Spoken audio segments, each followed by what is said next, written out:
मुस्कान एक बहुत ही अच्छी लड़की थी। वो हैदराबाद में अपने माता पिता के साथ एक छोटा सा बिरयानी रेस्टोरेंट चलाती थी, जो कि काफी ज्यादा मशहूर था। लोग दूर दूर से उसके हाथ का बना खाना खाने आते थे। उसके हाथ की बनी बिरयानी खाकर लोग उसकी वाहवाही करते नहीं थकते थे। ऐसे ही एक दिन उसके रेस्टोरेंट में अविनाश नाम का एक लड़का आता है। सर, आप क्या खाना चाहेंगे? जी, मैं वेज बिरयानी खाना पसंद करूंगा। Okay sure sir.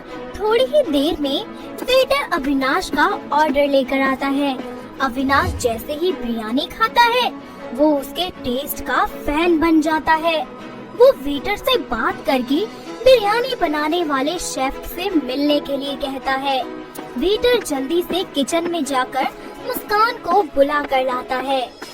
अविनाश जैसे ही उसे देखता है तो बस देखता ही रह जाता है।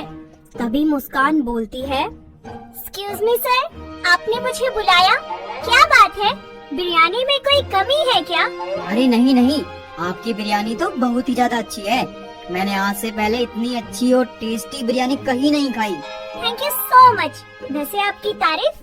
जी, मेरा नाम अविनाश है। Oh, thank you so much mister Avinash. Call me only Avi. By the way, आपकी शादी हो गई? जी नहीं। अरे वाह, ये तो सोने पर सुहागा हो गया। हेलो सर, कहाँ खो गए आप? नहीं, कहीं नहीं। अच्छा, तो मैं भी अब चलता हूँ। अविनाश इतना बोलकर वहाँ से चला जाता है। ऐसे ही समय बीतता जाता है। अविनाश रोज मुस्कान के रेस्टोरेंट में बिरयानी खाने आता और अलग अलग तरीके की बिरयानी खाता। कभी वेज बिरयानी, कभी नॉन वेज बिरयानी। ऐसे ही वक्त बीतता जाता है। दोनों में अच्छी दोस्ती हो जाती है और बातों और मुलाकातों का सिलसिला शुरू हो जाता है। साथ ही धीरे धीरे उनकी ये दोस्ती प्यार में बदल जाती है। ऐसे ही एक दिन दोनों खाना खाते हुए बात कर रहे होते हैं। अविनाश, हम कब तक ऐसे बॉयफ्रेंड गर्लफ्रेंड बनकर घूमते रहेंगे? क्यों ना हम दोनों शादी कर लें? तुमने तो मेरे मुंह की बात छीन ली। फिर देर किस बात की? जल्दी से बात कर लो ना अपने घर वालों से। क्यों नहीं मेरी जान। दोनों अपने अपने घर में अपने प्यार के बारे में सब बता देते हैं। मुस्कान के माता पिता शादी के लिए मान जाते हैं और उसके प्यार को मंजूरी दे देते हैं। मुस्कान जल्दी से जाकर ये बात अविनाश को बताती है और अगले दिन अविनाश अपनी माँ सुजाता के साथ मुस्कान को देखने के लिए और रिश्ता पक्का करने के लिए उनके घर आता है। सब लोग हॉल में बैठकर बातें कर रहे होते हैं। तभी मुस्कान हाथ में चाय नाश्ता लिए वहाँ पर आती है। अरे आओ आओ, बैठो बेटा। सुना है तुम बड़ा अच्छा खाना बना लेती हो। वैसे खाना ही बनाना आता है या घर भी संभाल लेती हो? जी, सभी कामों में कुशल है हमारी बेटी। ये तो वक्त ही बताएगा। तो बिटिया, खाने में क्या क्या बना लेती हो वैसे? जी, वेजिटेरियन और नॉन वेज हर तरीके का खाना बनाना आता है मुझे। क्या कहा? Non veg? हाय, मुझे तो उसकी महक भी पसंद नहीं है। माँ, तो आप मत खाना, आप बस वेज ही खा लेना।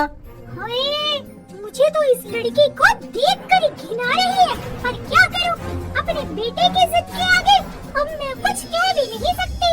अरे बहन जी, कहाँ खो गई आप? अब रिश्ता पक्का करें? हाँ हाँ, कर ही दीजिए। इस तरह सभी घर वाले मिलकर अविनाश और मुस्कान का रिश्ता पक्का कर देते हैं और कुछ ही समय बाद बड़ी ही धूमधाम से उन दोनों की शादी हो जाती है। शादी के कुछ दिन तक तो सब कुछ बहुत ही अच्छा चलता है। मुस्कान अपने घर की सारी जिम्मेदारियां अच्छे से संभालती है और साथ ही अपने पिता के रेस्टोरेंट में उनकी मदद भी करती है। सुजाता को ये बात बिल्कुल भी पसंद नहीं आती और वो आए दिन अपनी बहू को इस बात को लेकर खूब खरी खोटी सुनाती रहती। ऐसे ही एक दिन जब मुस्कान शाम को अपने पिता के रेस्टोरेंट में उनकी मदद करके घर वापस आती है, तब उसकी सास उससे बोलती है, आ गई महारानी अपने पिताजी की मदद करके।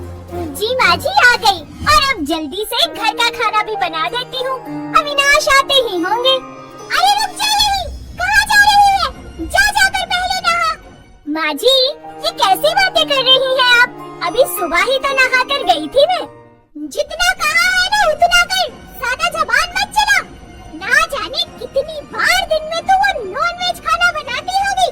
तुझ में से भी वैसे ही बदबू आ रही है। छी, माँ जी, ये कैसी बातें कर रही हैं आप?